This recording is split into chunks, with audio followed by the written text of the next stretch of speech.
हाय दोस्तों, स्वागत है आपका मेरे यूट्यूब चैनल बीके उज्जैन में। कैसे हैं आप लोग? आई होप कि आप सभी अच्छे होंगे और अपने स्वास्थ्य का ध्यान रख रहे होंगे। और क्योंकि त्यौहार भी ख़त्म हो चुके हैं और मॉड्यूल भी स्टार्ट हो चुका है, तो इसलिए मैंने ये प्रश्नोत्तरी पे रिलेटेड मॉड्यूल बनाया है।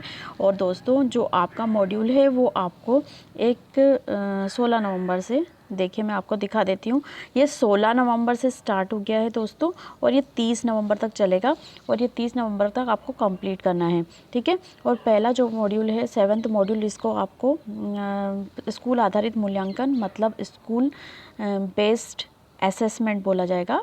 दूसरा मॉड्यूल जो है वो पर्यावरण अध्ययन का शिक्षा शास्त्र है दोस्तों।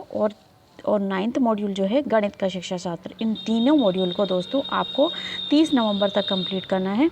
और इससे पहले कि आप इसको प्रश्नोत्तरी को करें दोस्तों, पहले पीडीएफ और वीडियो ज़रूर पढ़ लीजिएगा ताकि आपको प्रश्नों के उत्तर करने में आसानी हो। और अगर आपने प्रश्नों के उत्तर सॉल्व कर लिए हो तो भी आप इस वीडियो को देख सकते हैं, क्योंकि आप इसका एनालिसिस कर सकते हैं कि आपके प्रश्न क्यों गलत हुए।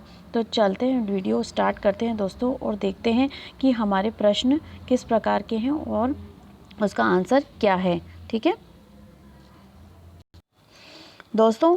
जैसे कि आपको पता है कि विद्यालय आधारित आकलन हमारा जो ये राज्य के कोर्स में जाकर आपको देखना है। अगर आपको नहीं मिले तो और दिखाएं पे क्लिक कर करके आप अपना कोर्स ढूंढ सकते हैं, या फिर आपको लिंक प्राप्त हुई होगी उस पर भी जाकर आप क्लिक कर सकते हैं। लेकिन अब जैसे ही हमने इसको क्लिक करेंगे दोस्तों, तो ये ना जो सीखने की यात्रा है, आपको पूरी अनुभाग को है पूरे कंप्लीट कर लेना है। और ये टिक भी दिखा देगा आपको, राइट का निशान दिखा देगा आपको, और आपको इसको पहले कंप्लीट करना है। उसके बाद ही आप प्रश्नोत्तरी पे आइएगा। तो प्रश्नोत्तरी पे क्लिक करने की पे हम देख लेते हैं कि किस प्रकार से हमको करना है। फिर चलाएं पे क्लिक कर लीजिएगा।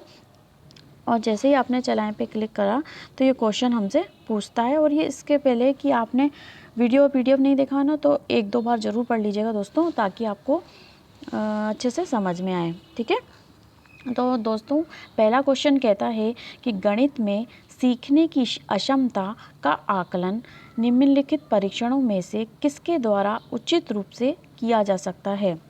पहला ऑप्शन कहता है दोस्तों अभिक्षमता परीक्षण मतलब एप्टीट्यूड टेस्ट। दूसरा कहता है निदानिक परीक्षण। तीसरा छानबीन या स्क्रीनिंग परीक्षण। फोर्थ वाला उपलब्धि परीक्षण या अचीवमेंट परीक्षण भी इसको बोला जाता है। दोस्तों, अभी जो क्वेश्चन पूछ रहा है हमसे, वो पूछ रहा है गणित के बारे में, और गणित के सीखने की अक्षमता हो रही है दोस्तों, है ना। क्षमता नहीं, अक्षमता हो रही है। कहने का मतलब ये है दोस्तों कि जब हम सिखा रहे हैं गणित को, उसमें वो बच्चा सीख नहीं पा रहा है, और उसको क्यों नहीं सीख पा रहा है, हम उसका आकलन कर रहे हैं। तो इसका जो दोस्तों आंसर होगा वो निदानिक परीक्षण होगा, ठीक है। क्यों? क्योंकि दोस्तों कई प्रकार का आकलन हो सकते हैं। आकलन आपको जैसे कि पता ही है दोस्तों कि हम विद्यार्थी से देखते हैं कि विद्यार्थी क्या जानता है, क्या समझता है, और इसके बारे में हम जानकारी इकट्ठा करते हैं। और इसके बाद हम निर्णय लेते हैं कि हम, अगर वो बच्चा नहीं समझ पाया है, तो हम अपनी शिक्षण विधियों को कैसे बेहतर बनाएं ताकि वो बच्चा समझ जाए। तो जो नैदानिक परीक्षण होता है दोस्तों, कई प्रकार के परीक्षण होते हैं, जैसे कि फॉर्मेटिव परीक्षण है ना, और समेटिव परीक्षण है ना। फॉर्मेटिव मतलब कि रचनात्मक आकलन, और समेटिव मतलब योगात्मक आकलन। इसकी मदद से हम क्या कर सकते हैं कि शिक्षण के दौरान या पहले जो हम प्रश्न पूछते हैं दोस्तों, वो एफए कहलाता है। और जो आखिरी में जब हमारा सब कुछ अंत हो जाता है, या हम इसको बोलते हैं कि जब निर्देश हमारे ख़त्म हो जाते हैं, तो ऐसे होता है। ऐसे को हम एक उपलब्धि के रूप में भी ले सकते हैं। जैसे कि हम मान लीजिए दोस्तों कि हमने पूरा सिलेबस ख़त्म करा दिया, तो भी हम परीक्षा लेते हैं। छमाही की भी परीक्षा लेते हैं, तिमाही की भी परीक्षा लेते हैं, या फिर हम जब पूरा शिक्षण ख़त्म कर लेते हैं तो भी परीक्षाएं लेते हैं और उपलब्धि जांचते हैं कि बच्चे ने क्या सीखा। तो वो ऐसे कहलाता है, यानी कि योग मतलब आखिरी के अंत में, और एफए मतलब दौरान। तो और ये जो होता है परीक्षण दोस्तों, ये नैदानिक परीक्षण होता है। नैदानिक परीक्षण मतलब बच्चे की जांच करना कि बच्चे को कहाँ पर दिक्कत आ रही है। और जब भी हम इस तरह की क्वेश्चन आएगा कि किसी प्रकार की अक्षमता का हो रहे हैं और हम किसी प्रकार की निदान कर रहे हैं, जैसे कि हम बीमार होते हैं तो डॉक्टर के पास जाते हैं और बीमार होने पर डॉक्टर हमें दवाई देता है और फिर जब दवाई हम खाते हैं तो हमारी जो है हेल्थ में सुधार आता है। तो वैसे ही नैदानिक परीक्षण होता है दोस्तों।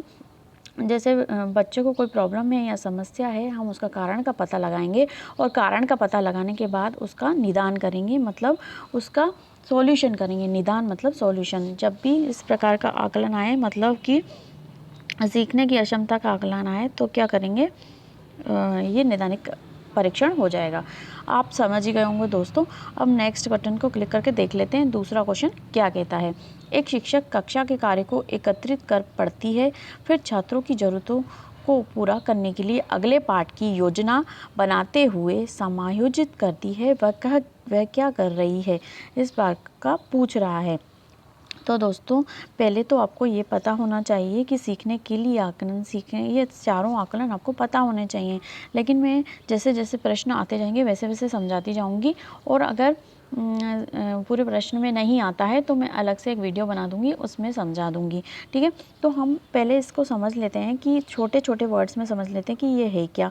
तो हमने देखा था दोस्तों कि जो सीखने के लिए आकलन है, ये जो होता है प्रक्रिया, जब हम जैसे कि हम कोई लेसन पढ़ा रहे हैं तो हमने जैसे पहले पूछ लिया, बच्चों से कोई क्वेश्चन पूछ लिया, या बीच में पढ़ाते समय, लेसन पढ़ाते समय हमने थोड़ा सा पढ़ा दिया और 10-15 मिनट का पढ़ा दिया और फिर क्वेश्चन पूछ लिया कि बच्चों को कितना समझ में आया और हमने कौन सी शिक्षण नीतियों को देखकर हमने शिक्षण जो रणनीतियाँ हमने अपनाई हैं उसको आधार पे हमने पता किया कि बच्चों को क्या समझ में आया और कितना समझ में आया और कितनी और समझाने की ज़रूरत है या कितनी सीखने की ज़रूरत है।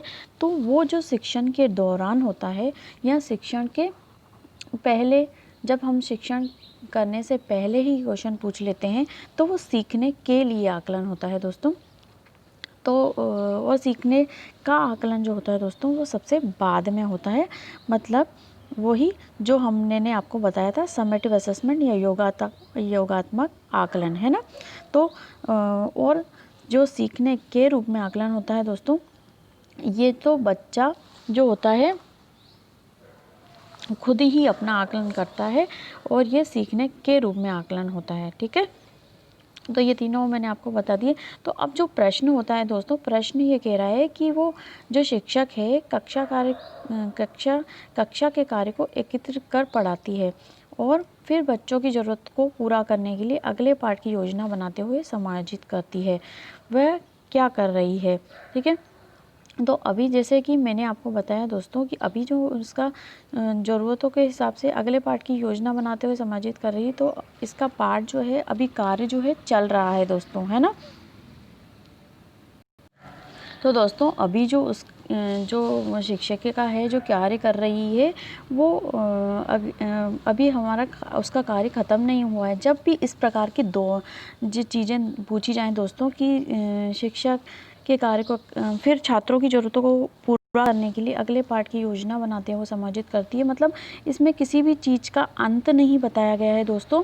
ना ही ये बोला गया है कि ये कोई चीज़ ख़त्म हो गई है या किसी चीज़ का पाठ हमने पढ़ा दिया है उसके बाद में कौन सा आकलन होगा। जब इस चीज़ का जारी रखने की बात होती है या किसी भी चीज़ की जारी रखने की बात हो रही है और ख़त्म करने की बात नहीं हो रही है और अभी दौरान चल रहा है जब भी शिक्षण, तो के लिए आकलन लगाएंगे दोस्तों। जब ख़त्म होने की बात करी जाएगी प्रश्न में तो हम अंत वाला जो चीज़ होगी या निर्देश ख़त्म होने की बात करी जाएगी या परीक्षा के ख़त्म होने की बात की जाएगी या उपलब्धि के बारे में कहा जाएगा कि उपलब्धि बच्चों को कब प्राप्त होती है, तो का आकलन लगाएंगे दोस्तों। का आकलन आखिरी में जब उपलब्धि पता करने के लिए, ग्रेड पता करने के लिए होता है और जब अभी कभी पूरा ख़त्म नहीं हुआ है पाठ्यक्रम और अभी जारी रखने की बात की गई है, क्योंकि हमारा पाठ्यक्रम ख़त्म नहीं हुआ। जैसे कि 10 लेसन का पाठ्यक्रम था और अभी ख़त्म नहीं हुआ है, और अभी इस क्वेश्चन में जारी रखने की ही बात की गई है, इसलिए सीखने के लिए आकलन को क्लिक करेंगे। अब देखते हैं नेक्स्ट प्रश्न दोस्तों। नेक्स्ट बटन को हमने दबा लिया। सतत और व्यापक आकलन आवश्यक है। पहला ऑप्शन कहता है दोस्तों, अधिक बारंबार त्रुटियों की तुलना में कम बारंबार त्रुटियों को ठीक करने के लिए। दूसरा ऑप्शन कहता है यह समझने के लिए कि कैसे अधिगम को अवलोकन, रिकॉर्ड और बेहतर बनाया जा सकता है। थर्ड ऑप्शन कहता है शिक्षा बोर्ड की जवाबदेही को कम करने के लिए। फोर्थ ऑप्शन कहता है शिक्षण के साथ परीक्षणों को सुधारने के लिए या फाइन ट्यूनिंग के लिए। तो इसका पहले तो आपको पता होना चाहिए दोस्तों, जो सतत और व्यापक आकलन है वो उसको जो बोलते हैं उसको बोलते हैं CCE, मतलब comprehensive and continuous and comprehensive evolution. तो इसकी फुल फॉर्म भी आ सकती है दोस्तों, अगर एग्ज़ाम में ये पूछा भी जा सकता है। CCE को हिंदी में क्या बोलते हैं दोस्तों? सतत एवं व्यापक मूल्यांकन। इसको हिंदी में सतत और व्यापक मूल्यांकन बोलते हैं, और इंग्लिश में कंटिन्यूस एंड कॉम्प्रिहेंसिव एवोल्यूशन बोलते हैं। ठीक है, तो दोस्तों पहले तो मैं आपको कंटिन्यूस का मतलब, पहला C का मतलब होता है कंटिन्यूस, जिसको हिंदी में बोलते हैं सतत, और सतत का मतलब होता है दोस्तों आकलन में निरंतरता से है, और इसका संबंध जो है मूल्यांकन के लगातार और बार बार होने से है। मतलब आकलन जो हम कर रहे हैं दोस्तों, अगर हम लगातार कर रहे हैं और बार बार कर रहे हैं तो ये होता है सतत आकलन। जैसे कि हम कोई पाठ पढ़ा रहे हैं या कोई भी प्रोजेक्ट संचालित कर रहे हैं, तो आकलन हम लगातार कर रहे हैं या क्रमबद्ध ढंग से कर रहे हैं, जिससे विद्यार्थी का अधिगम बेहतर हो रहा है, तो ये कौन सा हो गया? सतत आकलन। और अब हम समझ लेते हैं दोस्तों कि व्यापक का मतलब क्या होता है। ठीक है दोस्तों, व्यापक का मतलब होता है, इंग्लिश में इसको कंटिन्यूस मैंने बता दिया दोस्तों, सतत, और कॉम्प्रिहेंसिव बोलते हैं इसको। इंग्लिश में इसको कॉम्प्रिहेंसिव बोला जाता है दोस्तों। और कॉम्प्रिहेंसिव का मतलब होता है दोस्तों बच्चे का हर तरीके से विकास करना, सर्वांगीण विकास करना, मतलब सभी पक्षों का विकास करना, जैसे कि फिजिकल, मेंटल, जैसे कि मैं बोलती हूँ फिजिकल मेंटल विकास करना। फिजिकल मतलब शारीरिक विकास करना, मेंटल मतलब उसके कॉग्निटिव लेवल का विकास करना, मतलब कि उसके दिमाग का विकास करना, सोशल डेवलपमेंट करना, उसका सामाजिक विकास करना, तो और इमोशनल विकास करना। इमोशनल मतलब भावात्मक विकास करना, और सभी पक्षों का इसमें विकास करना रहता है दोस्तों। व्यापक मतलब सभी पक्षों का विकास करना। ठीक है, तो अब इसका आंसर क्या हो जाएगा? जैसे कि आपने समझ लिया कंटिन्यूस एंड कॉम्प्रिहेंसिव एवोल्यूशन, है ना, कंटिन्यूस एंड कॉम्प्रिहेंसिव एवोल्यूशन, इसको CCE भी बोलते हैं शॉर्ट में। और मैंने आपको बताया कि सतत मतलब बार बार विकास करना। अगर समझ में नहीं आता है तो फिर से बोलना, पाठ के दौरान कई गतिविधियां कराना, उसको समझाना, सतत करना और व्यापक मतलब कि उसको सभी पक्षों का विकास करना, ताकि सभी इंद्रियां उससे प्रभावित हो सकें, और ताकि ऐसी शिक्षण नीति, हमको शिक्षण रणनीति चुननी है ताकि बच्चों का सभी पक्षों का विकास हो सके।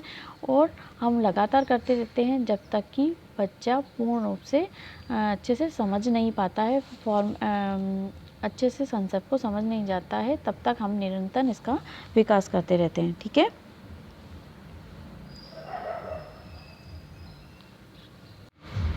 दोस्तों जो इसका आंसर होगा वो आप देखिए कि कौन सा होगा। ये आंसर होगा इसका, ये समझने के लिए कि कैसे अधिगम को अवलोकन, रिकॉर्ड और बेहतर बनाया जा सकता है। मतलब हमको गुणवत्तापूर्ण शिक्षा देना है दोस्तों, और तभी कला को सम्मिलित करना है, सभी तरह की चीज़ों को, गतिविधि को सम्मिलित करना है, ताकि हमारे बच्चे का संपूर्ण विकास होके स्वर्णगीण विकास हो सके। तो ये सेकंड ऑप्शन इसका सही हो जाएगा दोस्तों। बाकी ऑप्शन देखिए गलत ही लग रहे हैं। कुछ त्रुटियों को ठीक करना, बार बार त्रुटियों को ठीक करना, वो तो खुद ही ठीक हो जाती हैं। और बच्चों की गलतियों को अगर देखेंगे, बार बार उनको टोकेंगे, तो वो कभी सीख नहीं पाएंगे, ठीक है। और थर्ड वाला, शिक्षा की बोर्ड की जवाबदेही को कम करने के लिए, ये भी गलत हो जाता है दोस्तों। हमें अभी ये चीज़ नहीं समझनी, हमें सतत और व्यापक मूल्यांकन करना है। और शिक्षण के साथ परीक्षण को सुधार, फाइन ट्यूनिंग के लिए भी नहीं करना है दोस्तों। हमें तो बच्चों को देखना है कि बच्चे कितना सीख रहे हैं, तो ऑब्जर्वेशन करना है, उनकी बेहतरी को देखना है, रिकॉर्ड करना है और बेहतर बनाना है, और अपनी शिक्षण रणनीतियों में चेंज करना है ताकि वो बच्चे आसानी से सीख सकें, ठीक है। अब नेक्स्ट क्वेश्चन देख लेते हैं दोस्तों। दूसरा क्वेश्चन कहता है कि निम्नलिखित में से कौन सा एक उपयुक्त प्रारंभिक आकलन कार्य नहीं है, ठीक है। नहीं है पूछा है दोस्तों, ये ध्यान रखिएगा, आकलन कार्य नहीं है पूछ रहा है। तो नहीं है में पहला ऑप्शन कहता है दोस्तों खुले ओपन एंड प्रश्न। इसको डाइवर्जेंट थिंकिंग भी कहते हैं दोस्तों। डाइवर्जेंट थिंकिंग का मतलब होता है कि कुछ क्रिएटिविटी सोचना, या फिर ओपन एंडेड क्वेश्चन का मतलब होता है कि जो जैसे कि एक आंसर में आंसर नहीं होना, जैसे कि अपने विचारों को प्रकट करना, डाइवर्जेंट का मतलब होता है। इसको अपसारी चिंतन भी कहते हैं दोस्तों, हिंदी में इसको अपसारी चिंतन कहते हैं।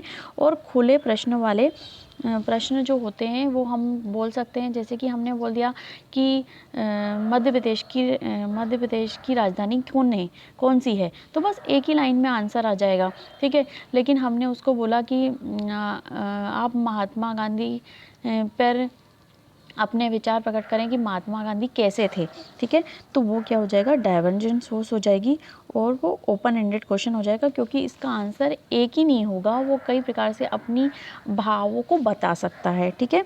अब देखते हैं परियोजना, या फिर इसको प्रोजेक्ट भी हिंदी में बोलते हैं, मतलब ये भी एक कार्य हो सकता है आकलन का दोस्तों। हम पर बच्चों को एक प्रोजेक्ट भी दे सकते हैं, कोई भी प्रोजेक्ट पे काम करने के लिए दे सकते हैं, कि जैसे कि मैंने बोला कि आप घर से एक पेंटिंग बना के लाइएगा सब लोग, या यहीं पे एक पेंटिंग बनाइए जिसमें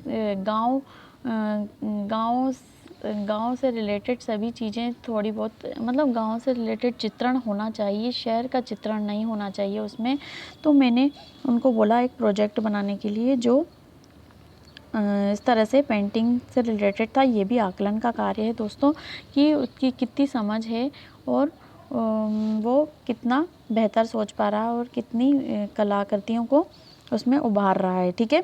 अब देखते अवलोकन, ऑब्जर्वेशन करना दोस्तों। जब हमने कोई कार्य दे दिया, अवलोकन मतलब ऑब्जर्व करना एक तरह से बच्चों को, जब हमने कोई भी कार्य दे दिया करने के लिए, जैसे कि समूह में कार्य दे दिया या अकेले दे दिया, जब हम उसका ऑब्जर्वेशन कर रहे हैं, बच्चों का देख रहे हैं कि वो किस तरह से सीख रहे हैं और एक दूसरे से किस तरह से सीख रहे हैं, तो ये क्या हो गया, अवलोकन करना हो गया।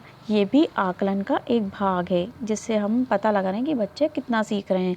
तो ये छात्रों की रैंकिंग करना, ये कोई आकलन का कार्य नहीं है। और हमको बोला भी गया है कि जैसे कि आता है ना कि ना बच्चों के पड़ोस का बच्चा बहुत होशियार है, देखो वो फर्स्ट रैंक लाया है। इससे क्या होता है कि बच्चे सीख नहीं पाते, और ना उन पे दबाव पड़ता है, इसलिए बच्चों की रैंकिंग कभी भी नहीं करनी चाहिए। तो आंसर क्या हो गया, छात्रों की रैंकिंग, ठीक है। अब नेक्स्ट क्वेश्चन को दबा के देख लेते हैं कि क्या कहता है।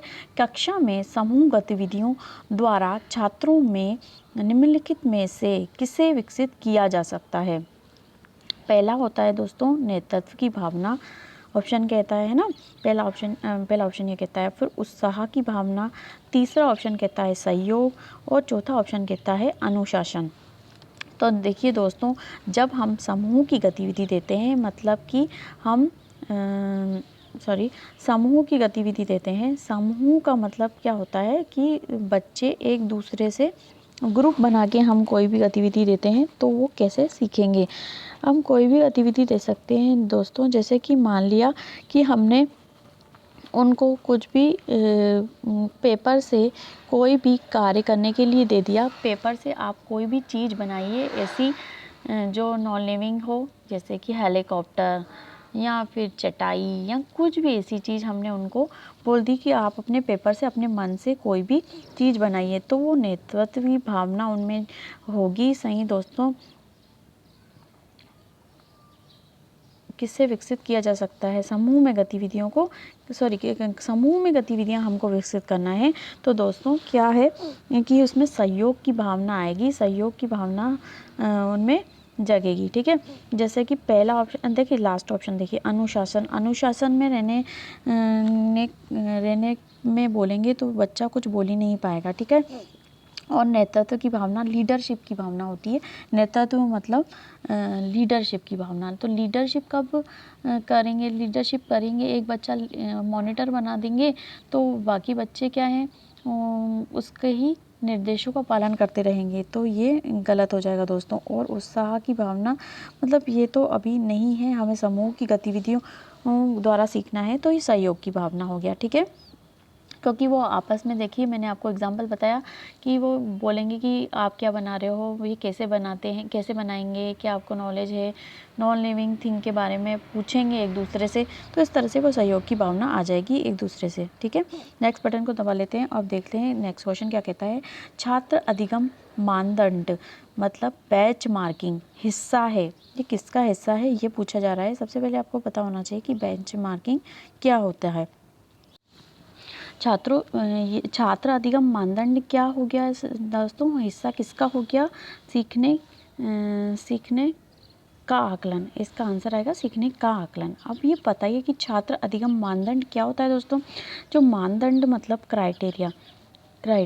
ठीक है, आपने ये क्राइटेरिया है, क्राइटेरिया मतलब फिक्स कर दिया आपने कि हम, जैसे मान लीजिए आपने एक टेस्ट ही ले लिया दोस्तों टेस्ट लिया और वो 50 मार्क्स का टेस्ट था। ठीक है, 50 मार्क्स का टेस्ट था, तो आपने ये 50 मार्क्स के टेस्ट में आपने बोल दिया कि शॉर्ट आंसर टाइप जो आंसर हैं वो 20 मार्क्स के होंगे, लॉन्ग आंसर टाइप 20 शब्दों में होंगे और लॉन्ग आंसर टाइप 50 शब्दों में होंगे।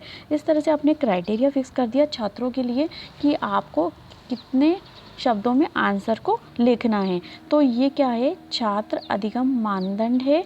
और ये मतलब समझ लीजिए कि हमने आकलन करना है उसका, तो ये कब करेंगे? क्राइटेरिया जब फिक्स कर देंगे, जब वो बना के लाएगा कुछ भी चीज़ या लिख के लाएगा कुछ भी चीज़, तो वो टेस्ट में जब करेगा तो वो अधिगम का आकलन होगा, क्योंकि वो हम उसकी उपलब्धि चेक कर रहे हैं दोस्तों, उसने क्या सीखा, कितना सीखा, ये चेक कर रहे हैं आखिरी में।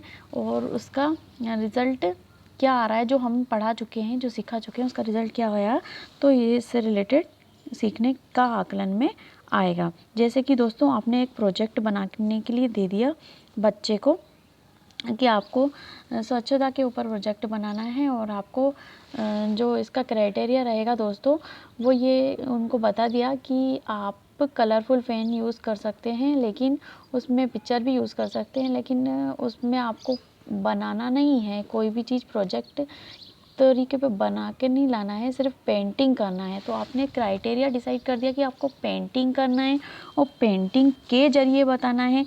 और उसके बाद वो पेंटिंग कितनी अच्छी बना के लाता है दोस्तों घर से, वो आप उसको डिसाइड कर देंगे। तो ये क्राइटेरिया क्या हुआ? आपको पेपर पे बनाना है, एक ड्राइंग शीट लेनी है बड़ी सी, पिक्चर्स चिपकाना है, पिक्चर्स भी चिपका सकते हैं और पेंटिंग भी कर सकते हैं, है ना। तो पेंटिंग का क्राइटेरिया आपने बताया कि आपको पेंटिंग करना तो है, उसमें पेंटिंग भी कर सकते हो, पिक्चर को भी लगा सकते हैं, लेकिन आपको स्वच्छता के बारे में आपको उसमें दिखाना है या पेंटिंग में नज़र आना चाहिए। तो ये क्या हो गया कि हमने बाद में देखा कि वो किस तरह से बना के लाया, उसका रिज़ल्ट क्या हुआ, ने किस तरह से बनाया है, और उसके हिसाब से आकलन करेंगे। तो ये क्या हो गया? छात्र अधिगम मानदंड हो गया। हमने क्राइटेरिया फिक्स कर दिया था कि इस तरह से आपको लेके आना, और उसके बाद हमने उसका आकलन किया। तो ये क्या हो गया? सीखने का आकलन। मतलब जब कंप्लीट हमने उसको बता दिया कि ये चीज़ें थी, उसके बाद आकलन करना का आकलन होता है। ठीक है, नेक्स्ट बटन को दबा कर देख लेते हैं कि नेक्स्ट क्वेश्चन क्या कहता है। निम्न में से कौन सी विद्यालय आधारित आकलन की मुख्य विशेषता है? जैसे कि अपने दोस्तों विद्यालय आधारित आकलन, जो आप मॉड्यूल का नाम भी यही है, और इसको SBA बोलते हैं। और SBA को शॉर्ट में क्या बोलते हैं? School based assessment. ये भी पूछा जा सकता है दोस्तों एग्ज़ाम में, स्कूल बेस्ड असेसमेंट, इसको इंग्लिश में स्कूल बेस्ड असेसमेंट बोलते हैं। ठीक है, मैंने लिख के बता दिया आपको। और आपको भी पता ही होगा कि आप जो मॉड्यूल पढ़ रहे हैं उसको मॉड्यूल को ज़रूर लिख लीजिएगा कि विद्यालय आधारित आकलन बोला जाता है, इसको SBA बोला जाता है और इसको इंग्लिश में स्कूल बेस्ड असेसमेंट बोला जाता है। यानी कि विद्यालय में ही हम बच्चों का आकलन कर रहे हैं, इसमें हम कोई परीक्षा नहीं ले, मतलब कोई बाहर की बोर्ड की परीक्षा नहीं हो रही है, ना ही किसी का हस्तक्षेप हो रहा है दूसरे विद्यालय का। हम विद्यालय में, जो विद्यालय में हम शिक्षक पढ़ा रहा है उसी विद्यालय में वो खुद अपने हिसाब से अपने तरीके से आकलन कर रहा है। तो ये क्या हो जाता है? विद्यालय आधारित आकलन होता है। किसी दूसरे टीचर के द्वारा नहीं हो रहा है आकलन, या कोई टीचर विशेषज्ञ नहीं आ रहा है उनके विद्यालय में। तो ये क्या होता है? विद्यालय आधारित आकलन होता है। ये अच्छी विशेषताएं होती हैं दोस्तों। इसमें हम क्या करते हैं, ये शिक्षक केंद्रित गतिविधि नहीं होती दोस्तों, ये गलत हो गया। और प्रशिक्षण आधारित गतिविधि भी नहीं होती, ये सिर्फ विद्यालय में होता है दोस्तों, जो वहाँ पे पढ़ा रहा है शिक्षक उसके द्वारा होता है दोस्तों। ठीक है, और ये सामग्री आधारित गतिविधि भी नहीं होती। तो ये क्या होती है? योग्यता आधारित गतिविधि हो गई। ठीक है, इसको क्लिक कर लिया हमने। अब नेक्स्ट बटन को देख लेते हैं, क्लिक करके क्या बोलता है? आकलन का उद्देश्य है। नेक्स्ट क्वेश्चन क्या कहता है? उद्देश्य बताना है दोस्तों। आकलन का उद्देश्य क्या है? हमको पर्पस बताना है। उद्देश्य मतलब क्या होता है? पर्पस। ठीक है, तो आप जैसे मॉड्यूल में पढ़ ही चुके होंगे दोस्तों, जितना भी छात्र ने आकलन का उद्देश्य यही है कि जो छात्र प्रगति कर रहा है या प्रदर्शन कर रहा है उसकी जानकारी हमको इकट्ठी करनी है कि वो किस प्रकार से प्रगति कर रहा है। जैसे कि पिछला आपने टेस्ट लिया था तो उसमें कितनी प्रगति थी और इस बार के टेस्ट में कितनी प्रगति है, या जो छात्र गतिविधि कर रहा है उसमें हिस्सा ले रहा है कि नहीं, उसमें क्या प्रगति हो रही है, वो जानकारी इकट्ठी करना, उसके छात्र के बारे में जानकारी इकट्ठी करना कि वो किस तरह से प्रगति कर रहा है या उसका प्रदर्शन किस प्रकार से है, चाहे वो शैक्षिक पक्ष हो या शैक्षिक पक्ष हो। शैक्षिक पक्ष मतलब जो उससे जो भी हम पढ़ाई से रिलेटेड हो, और शैक्षिक मतलब जो एक्टिविटीज़ से रिलेटेड चीज़ें हो जाती हैं। ठीक है, सभी पक्षों का आकलन करना। तो सीखने की प्रक्रिया में हम ताकि निर्णय ले सके कि वो किस प्रकार से सीख रहा है और किस प्रकार से उसको उपलब्धि प्राप्त हो रही है। ठीक है, ये चिंतन करना, और अगर नहीं सीख पा रहा है तो अपनी शिक्षण रणनीतियों में चेंज करना। तो अब देखिए दोस्तों, इसमें क्या आंसर हो सकता है। पहला ऑप्शन कहता है दोस्तों कि छात्रों की उपलब्धियों का आकलन करना। दूसरा ऑप्शन कहता है किसी एक विषय में छात्र का परीक्षण करना। तीसरा ऑप्शन कहता है किसी चीज़ की गुणवत्ता के बारे में निर्णय लेना। और चौथा ऑप्शन कहता है किसी छात्र को अंक प्रदान करना। देखिए दोस्तों, ये तो गलत हो गया, अंक प्रदान नहीं करना है हमको। किसी प्रकार की भी इस तरह की चीज़ें नहीं करनी है जो उसको डीमोटिवेट करे या उसको मतलब स्ट्रेस में डाले, या किसी प्रकार का स्ट्रेस नहीं देना चाहते। तो ये गलत हो गया। पहला, ये चौथा वाला गलत हो गया। छात्रों की उपलब्धियों का आकलन करना, किसी विषय में छात्र का परीक्षण करना। ठीक है, तो ये जो परीक्षण है किसी विषय में नहीं करना है हमको, है ना, ये गलत हो गया। किसी विषय में परीक्षण नहीं करना। ठीक है, हमें तो प्रगति का पता लगाना है ना, और वो जितना उसका हर पक्ष में विकास होगा, मेंटल डेवलपमेंट, इमोशनल, सभी पक्षों का अगर विकास होगा तो वो सर्वांगीण विकास होता है, सभी तरह का विकास होता है। तो ये हम गुणवत्ता के बारे में पता लगा रहे हैं दोस्तों, है ना, उपलब्धियों का नहीं पता लगा रहे हैं हम इसमें, है ना, हम उसकी गुणवत्ता के बारे में पता लगा रहे हैं। ठीक है, नेक्स्ट क्वेश्चन को देख लेते हैं। निर्देश के अंत में उपलब्धि का आकलन करना। जैसे कि अब अंत आ गया दोस्तों, फिनिश हो रहा है, कोई भी चीज़ फिनिश हो रही है या अंत हो रहा है, तो इसके लिए मैंने आपको बताया था दोस्तों का आकलन आएगा। अगर खुद का आकलन कर रहा है तो के रूप में आएगा दोस्तों, खुद का आकलन कर रहा है तो के रूप में आ रहा है, या दोस्तों से सीख रहा है तब भी के रूप में आएगा। लेकिन अभी इस प्रकार का आकलन नहीं हो रहा है, अभी अंत की बात करी जा रही है, और अभी जारी तो है ही नहीं आकलन, है ना। अभी हमने लेसन पढ़ाने से पहले या दौरान कुछ नहीं पूछा जा रहा है, इसलिए अंत का पूछा जा रहा है तो का आकलन आएगा। अब नेक्स्ट बटन को दबा लेते हैं। अधिगम का अनुवीक्षक आकलन हिस्सा है। तो इसका दोस्तों पहला ऑप्शन कहता है नैदानिक आकलन का, दूसरा रचनात्मक आकलन का, तीसरा सीखने के आकलन का और चौथा दोस्तों सारांशित आकलन का। तो इसका आंसर क्या होगा दोस्तों? दोस्तों इस क्वेश्चन में क्या कहता है, ये पहला ऑप्शन जो कहता है नैदानिक आकलन का, तो ये नैदानिक आकलन नहीं हो रहा है, इसका किसमें हम किसी प्रकार का निदान नहीं कर रहे हैं। क्यों? क्योंकि इसमें अनुवीक्षक का मतलब होता है ऑब्जर्वेशन करना, मतलब बच्चे को ऑब्जर्व करके देखना। तो इस प्रकार का जो आकलन होता है दोस्तों रचनात्मक आकलन होता है। क्यों? क्योंकि हम बच्चे को कोई भी काम दे देते हैं या कुछ भी करने के लिए दे देते हैं तो वो क्रिएटिविटी को दर्शाता है। क्रिएटिविटी मतलब वो कितना उसको अपने तरीके से कर पा रहा है। अपने तरीके से मतलब अभी मैंने आपको एग्जांपल दिया था ना, कोई भी प्रोजेक्ट आपने दे दिया, जैसे कि आपने बोल दिया कि आप घर से या यहीं पे कुछ सामान बनाने के लिए दे दिया, एक पेपर से आप कुछ भी चीज़ बना के दिखाओ, तो वो क्या दिखाता है, मतलब हम उसका ऑब्जर्व कर रहे हैं कि वो किस तरह से कर रहा है। या फिर हमने जो सिखा दिया उसके बाद अगर वो बच्चा डिबेट कॉम्पिटिशन में हिस्सा ले रहा है, वो अपने किस प्रकार से विचार बता रहा है, कौन सी नई क्रिएटिविटी कर रहा है, तो ये रचनात्मक आकलन का हिस्सा हो जाता है। ठीक है, अब नेक्स्ट बटन को दबा के देख लेते हैं दोस्तों। हमने एक क्वेश्चन छोड़ दिया है दोस्तों, इसलिए हम समझाते समझाते कोई स्किप हो गया है क्वेश्चन, इसलिए हम फिर से इसको एक बार कर लेते हैं जल्दी जल्दी। ठीक है,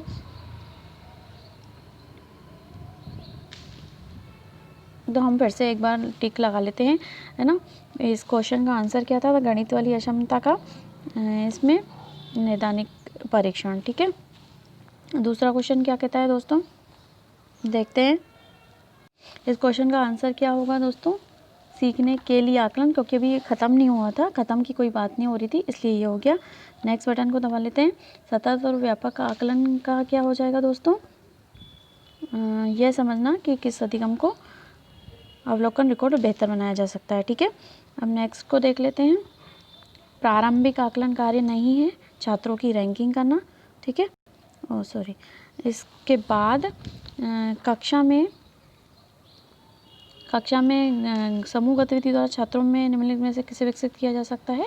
सहयोग की भावना को। ठीक है, नेक्स्ट को देख लेते हैं। किसका हिस्सा है ये छात्र अधिगम मानदंड या मतलब क्राइटेरिया सीखने का आकलन का। ठीक है, नेक्स्ट को देख लेते हैं।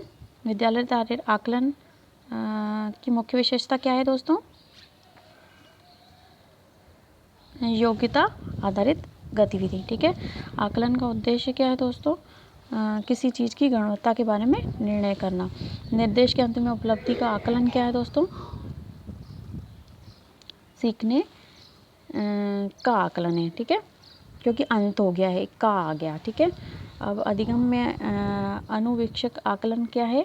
रचनात्मक आकलन, जैसे कि क्रिएटिविटी। ठीक है, अब 10 में से 10 हमने क्वेश्चन आंसर कर लिए, एक भी स्किप नहीं किया, देखो 0 स्किप किया है। ठीक है, अब इसको देख लेना, आपसे भी ये ऐसी गलती हो सकती है कि आपने कोई क्वेश्चन छोड़ देते हैं, टिक लगाना भूल जाते हैं, तो आप वापस इसको कर लीजिएगा, बंद करके वापस चालू कर लीजिएगा। तो आप 10 में से 10 देख लीजिएगा क्वेश्चन सबमिट हो रहे हैं, और उसके बाद हम सबमिट बटन को दबा देंगे और हमारा स्कोर भी आ गया 10 आउट ऑफ 10।